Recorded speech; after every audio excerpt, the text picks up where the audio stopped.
Hey, deserving listeners, Love is Blind, Season 5, let's watch. My name is Dr. Kirk Honda. I'm a therapist and a professor. You look like you actually been getting some abs. No. Really?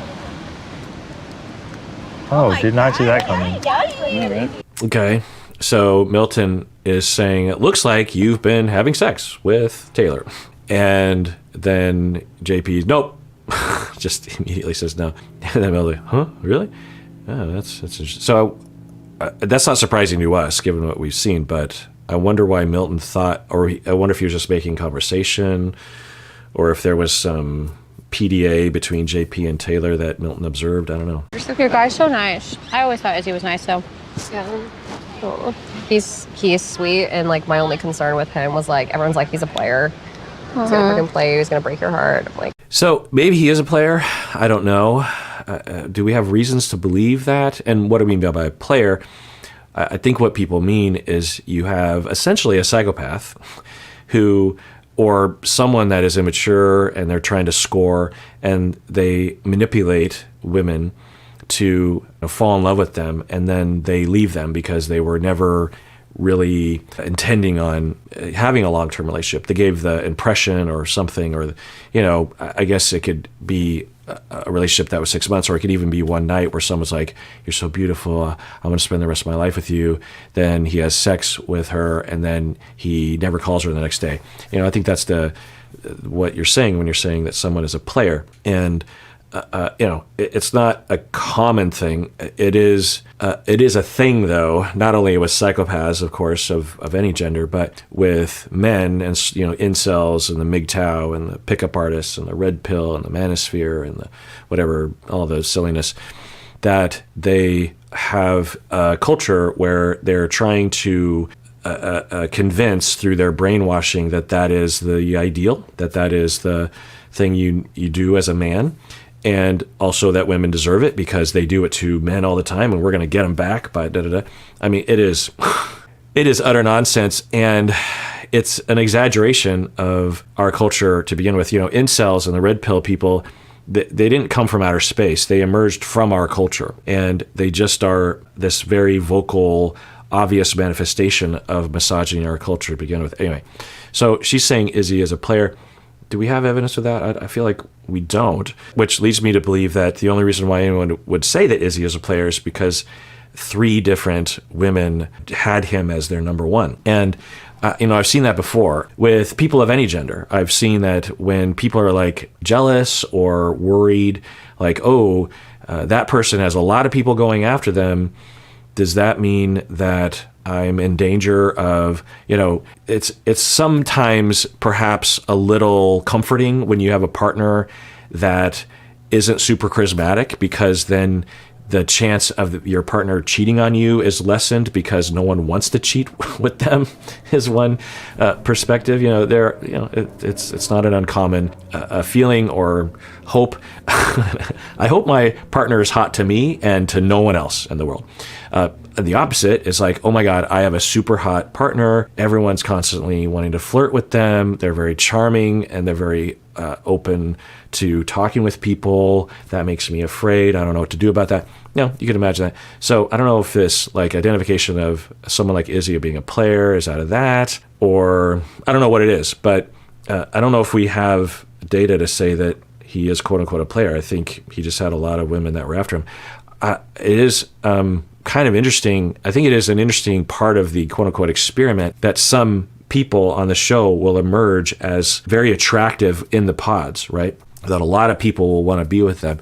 And, we could imagine that. And I think Izzy, and I always keep thinking Matt Barnett, because that was a similar thing. I'm trying to think if there were other cast members where there were 3 or more people that were very much after one person. Matt Barnett and Izzy are the only 2 that come to mind. I'm guessing there were others, and there might have been others that were just edited out, or they edited out the 3rd or 4th person that was out that person. Anyway, and so if we look at the qualities of Matt Barnett and of Izzy, they are both fairly easygoing fellas who aren't averse to talking about somewhat intense things. They have a very smooth kind of charm to them. Think about JP at one end of the spectrum and Izzy at the other. Izzy is pretty free to talk. He's pretty open. He isn't totally averse to talking about sensitive and difficult topics, but he doesn't want to go too far. He's also kind of graceful in navigating a conversation. So you can imagine that. And I think some of the markers that might be attractive to people about Izzy anyway, I think I identified this as we heard him in the initial phase of dating. He would say that he was in therapy, and you imagine that would be something that you would want to highlight, not as a manipulative thing, but maybe as a screening thing, just like, so I'm in therapy. Do you like therapy? That kind of, anyway. So if you hear that, if you're a woman and you're hearing, oh, he's not only kind of that sort of masculine vibe that I'm looking for, and he is also in therapy, and he likes to laugh sometimes, and he can get he's the kind of that well-rounded person. And you could also imagine that he is pretty good at keeping a conversation going, contrary to JP, right? So getting back to JP, I keep trying to figure out what happened here, and maybe everything will work out and he'll turn it around. But usually that's not the case on these shows. But with Taylor, I wonder if in the pods, because of her, I just keep thinking of, I think there's I don't want to stereotype, but I think there is a very particular sort of person who not only wants to be, but can be a kindergarten teacher. You have to be a very special person to be a kindergarten teacher, in my book. You can't just be good with kids. You can't just be good as a teacher. You have to be a very special person. And I don't know if it's just because I had an amazing kindergarten teacher that I still am in contact with, Mrs. Barber, Pam Barber. She was really great and still is great, and would read to us Where the Sidewalk Ends. I actually have a copy of it behind me. It's one of my favorite books. Highly recommend for your young folks and for old folks as well. Every page is a different whimsical poem, but there's some darkness to the poems as well at times, which I wonder if that affected me. But anyway, so I keep wondering about what was going on in the pods, and was Taylor, because she's so able to keep a conversation going, because, when you're talking to a 5-year-old, you need particular skills. And I just wonder if she just went into that mode and everything worked out because she just carried the conversation. I don't know. But anyway, so do we know that Izzy is a player? I'm going to ask you. Do we know? I don't think we do. And he's so sweet, and it's not just to me. So sweet. So you think he's like the one? Mm-hmm. I love that. Okay, we're hearing that he's sweet, and then they edit, or they pan to him where he's talking to 2 bartenders, it looks like, and having a really in-depth conversation. So he's that sort of guy, very extroverted and open to having conversations with whoever. So I think that could be confused as a player, because it might look like flirting, but he just talks to everybody. I don't know. I don't think I ever thought I would find the one. I really didn't. What? You as perfect as you are? I think at the end of the day, we all came into this hoping for love, but none of us expected it. What was it about JP? Like, the second day we were in the pods and you came out and you were like, I found my husband, I know he's the one. Like, what was it? Because you were so... I understand. Yeah. Well, I don't think we were there necessarily, but I am really curious what Taylor will say here. I think it might say a lot about what I've been wondering about. Like, so genuine, outgoing. I don't know, I just liked his demeanor, I guess, without even seeing him, Like, I also felt comfortable. Like, it felt, safe. And, now I don't. Like, not that I don't feel safe, I just don't feel comfortable. Okay, she's saying that he was outgoing, maybe in contrast to him now, because I certainly wouldn't say he was outgoing in the pods. That wouldn't be a word I would put to it, but I think she means by contrast. But maybe he was. Of course, we don't see... we probably see less than 1% of the footage of the pods. And then she says that he made her feel comfortable. And maybe there's something there for Taylor to learn if this doesn't work out, that she might have traumas that lead her to overemphasize certain things. And we can all think about this. If you are single or looking to mingle, or are, in that zone where you're just wondering, okay, how do I make sure that I don't go down a road that I did before with my picker, as they say, in terms of the people I pick to date, or to date a second time or a 10th time. And one of the questions you can ask is, well, what sort of traumas or relational traumas or concerns or anxieties might be causing me to overemphasize certain qualities in a partner while ignoring other things that I also need or other things that I don't want? If, for example, just exaggerating this situation with Taylor, if she has a lot of relational traumas around feeling safe, then when she's dating JP, because he doesn't say much, there's no threat there, and she feels safe to talk. He doesn't insult her. He's very soft in his voice, borderlining on non-existent kind of thing. And so she feels safe. Maybe she has relational traumas about someone overpowering narcissistically or something. And by contrast, he's so different that she's like, oh, this feels so great. While, she's keeping her eyes on that quality while completely ignoring all these other things, all these other needs or qualities that he has that might be incompatible with her. And so it's just something to think about for yourself, is what quality might you have overemphasized about, the beginning of a relationship with someone in the past that didn't work out, that might have eclipsed your ability to zoom out and look at the big picture as to whether or not this relationship would be good for the two of you. I feel like it was different in the pods, but I just wonder why it would be different in the pods as opposed to here. But as far as communication, I wonder why it would be different here as opposed to the pods. not showing me. I think he's feeling you more than you're feeling him. Okay, so Stacy says, I think he's feeling you more than you're feeling him. I don't know, Stacy, because Milton said something too, like, you're probably getting a lot, right? And JP's like, nope. So that leads me to believe maybe that together as the cast, they have observed JP maybe doting on Taylor a little bit. I don't know. Or Stacy's just basing this on hearing some tone in Taylor's voice, saying like, oh, it doesn't sound like she's into him. I'm the one that made the mistake of saying yes. But in the moment, I was like so sure. But he is who he is. But yeah, I'm just at the point where I'm like, I don't think it really has anything to do with like if he talks or not. A lot of this is like my fault too.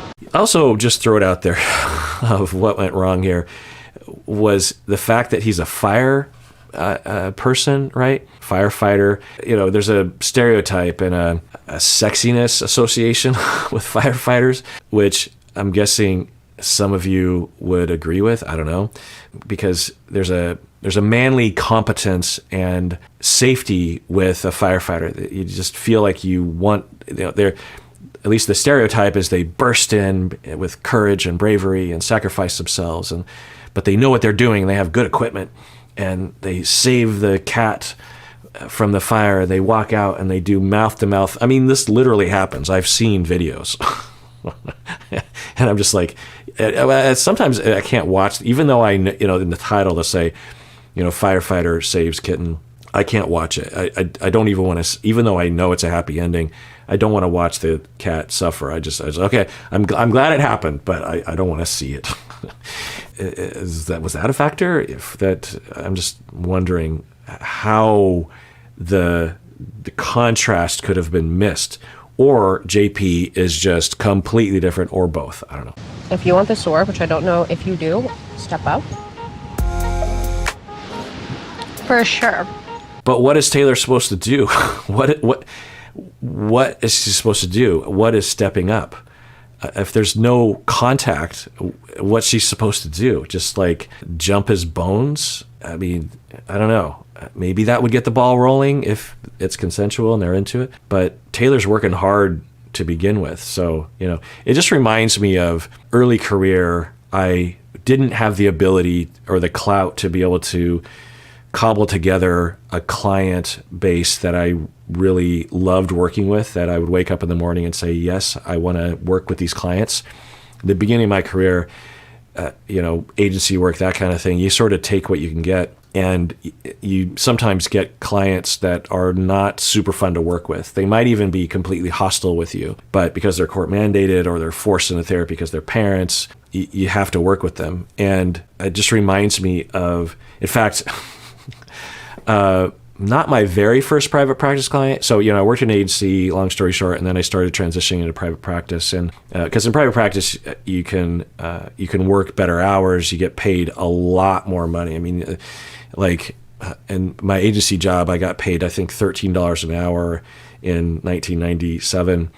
And private practice, per hour, you're probably getting paid $40 an hour back then. When you include all the expenses and whatnot, maybe more. So, it's a pretty big pay jump, right?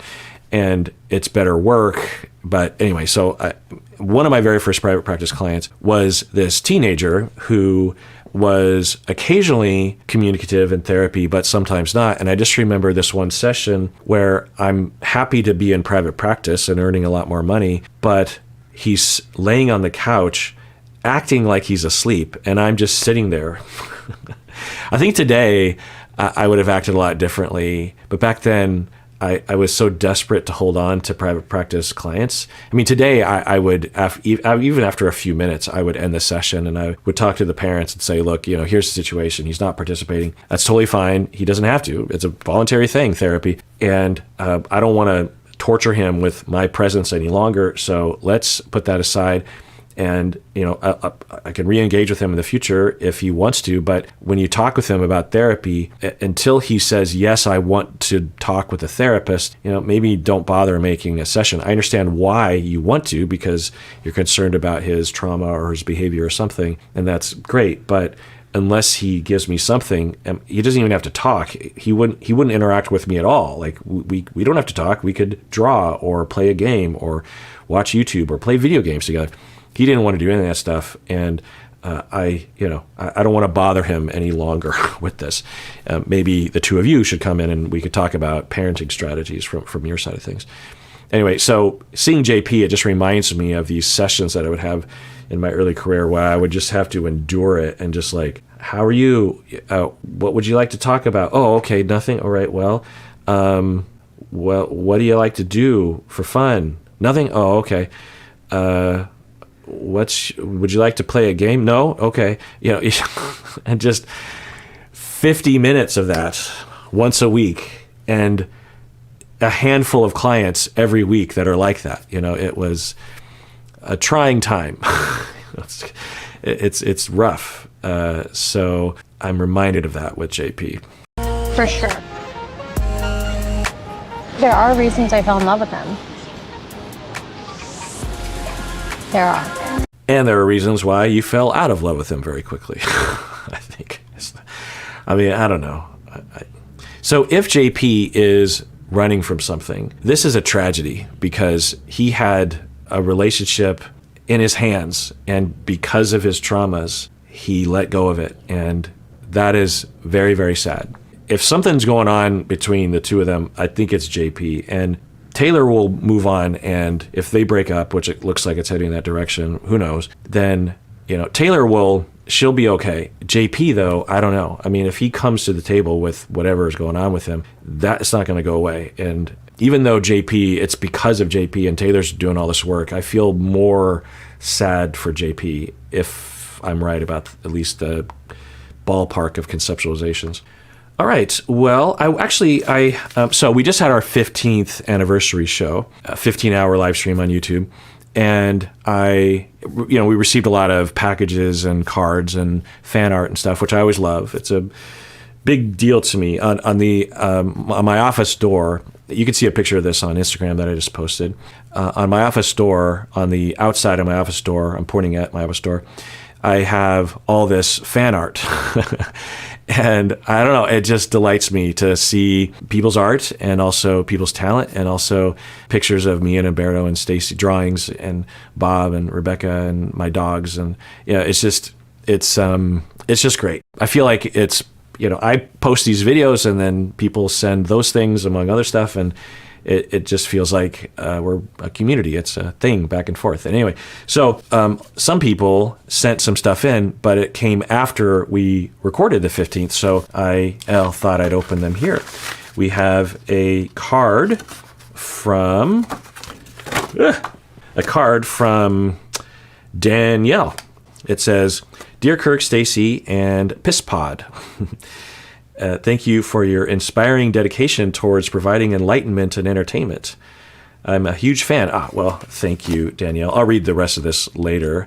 It is from Dawn from California. Hello, Dr. Kirk. If you were still taking clients, I'd be your biggest fan and your best patient, LOL. You had me at hey, deserving listeners. So it sounds like Dawn watches my 90 Day Fiancé stuff. I won't read the rest of that because it might be a little private. But thank you, Dawn. I'll read the rest of that. It looks like a very touching letter that I will be touched by. Here's a package it is from British Columbia, Vancouver. Sahana sent something. This year, I'm on a mission to celebrate love by sharing it, and so here is my gift to you. Kirk, Bob, Berto, Rebecca, and Stacy, thank you for the joy, the tears, and for making my cat purr every day. And then there's some fan art here. I don't know if you could see it, but it says Tangent Time, and that is great because Umberto and I started talking about Tangent Time. And the last one here is another flat package from Brianna. Oh, this is so great. It says Kirk's Yikes Scale. And I'll see if I can zoom in. And then on the low side, it's yikes, but who knows? Then above that is yikes, but I need more data. And then just flat out yikes. Then double yikes, triple yikes. And then Ash's Seminar. Oh my God. That is perfect. So I don't know if you know, but we are now selling, I think that Stacy posted this. She made a new merch item for mugs and shirts. And it says yikes, yikes, yikes, triple yikes. But this is great. I don't know if you can tell, but it's real. It's actual on canvas. It's painted on. It's actual paint. I can see and then I think that's even the font that we use. So that is a really special thing that you made, Brianna, and I will treasure it, and I will put it on my door, and I will look at it every day. Thank you so much for sending in this and everything else and all your kind wishes. It is really great. So, every anniversary, it's just a time to celebrate what we've done over the years and that we've been around for so long. And Berto and I and Bob and Rebecca and Stacy, we got a chance to celebrate together. It's a really just an amazing life that I have that you have given me. And take care of yourself because you deserve it. You really, really do.